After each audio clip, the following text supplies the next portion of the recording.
Um, Obviously, in the greater anarchist tradition of we want everyone to become anarchist, not just one specific people, but we want the whole world to create a anarchist society, and so it's not going to be just one nation. And so when you focus on just one nation, then you have nations pitting against each other, and which is not what we want. We want nations working together. Another criticism of his is that he was a pretty big anti-Semite. And to be honest, the only thing that I've come up with that maybe can actually, you know what, there's really no reason for him to be an anti-Semite other than the fact that Marx was a Jew, and he considered the German people. This is what he believed is that the German people and especially state socialism was going to be run by a centralized bank, and because banks were owned by Jews, then the Jews would be controlling the banks, and so they would be controlling state socialism.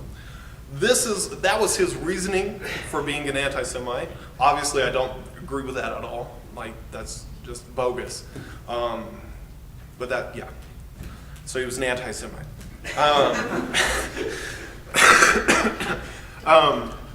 But a critique of anarcho-collectivism by actually Peter Kropotkin in The Conquest of Bread, in his chapter 13, actually titled, it was an essay that he said, The Collectivist Wage System.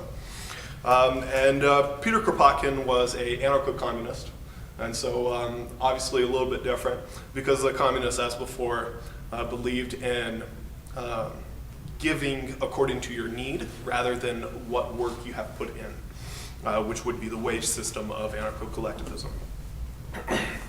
So Peter Kropotkin, he says, it amounts to this: everybody works in field, factory, school, hospital, etc. This is talking about anarcho-collectivism. The working day is fixed by the state, which owns land, factories, road, etc. Every working day is paid for with a labor note, which is inscribed with these words, 8 hours worked. With this check, the worker can procure all sorts of merchandise in the stores owned by the state or by diverse corporations. The check is divisible so that you can buy an hour's work worth of meat, 10 minutes worth of matches, or half-hour tobacco. After the collectivist revolution, instead of saying 2 pence worth of soap, we'll say 5 minutes worth of soap. He goes on to say, most collectivists, true to the distinction laid down by middle-class economists and by Marx between qualified work and simple work, tell us moreover that qualified or professional work must be paid a certain quantity more than simple work. Thus, an hour's work of a doctor will have to be considered as equivalent to 2 to 3 hours work of a hospital nurse, or 3 hours work of a soldier. Professional or qualified work will be a multiple of simple work, says the collectivist Roland, because this kind of work needs a more or less long apprenticeship. So the way that the collectivists build their the wage system is how long your apprenticeship was. And so obviously they're not going to pay a nurse as much as a doctor, like it just said.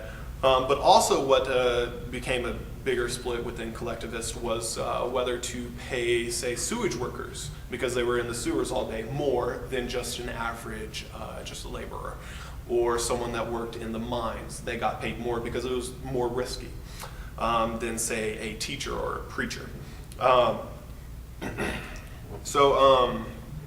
Peter Kropotkin. So Kropotkin, he goes on and this is what he says. He says, to establish this distinction between qualified and simple work would be to maintain all the inequalities of present society. It would mean fixing a dividing line from the beginning between the workers and those who pretend to govern them. It would mean dividing society into 2 very distinct classes: the aristocracy of knowledge, above the horny-handed lower orders, the one doomed to serve the others, the one working with its hands to feed and clothe those who, profiting by their leisure, study how to govern their fosterers. So basically, what will happen is that there's still going to be a class division because you have these people that have a lot of knowledge, like doctors, professors, and whatnot, gaining a lot more power, influence than just a regular laborer because they don't have as much money. They don't gain as much per wage.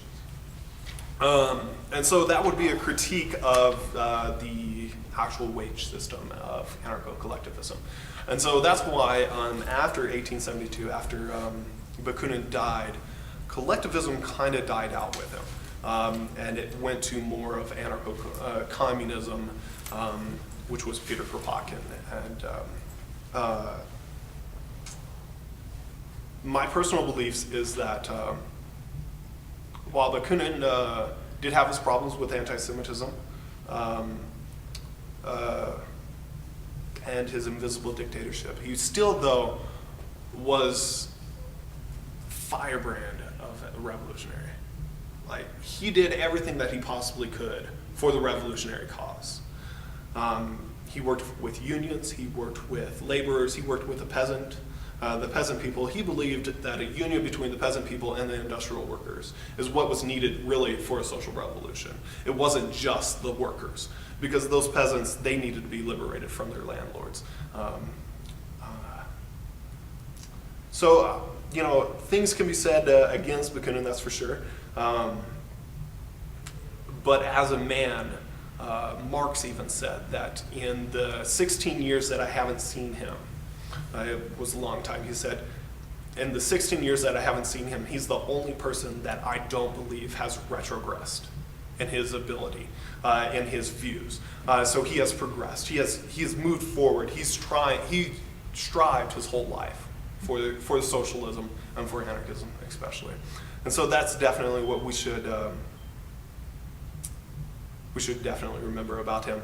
Also, just my favorite quote of his is that freedom without socialism is privilege and injustice, and socialism without freedom is slavery and brutality. So thank you very much.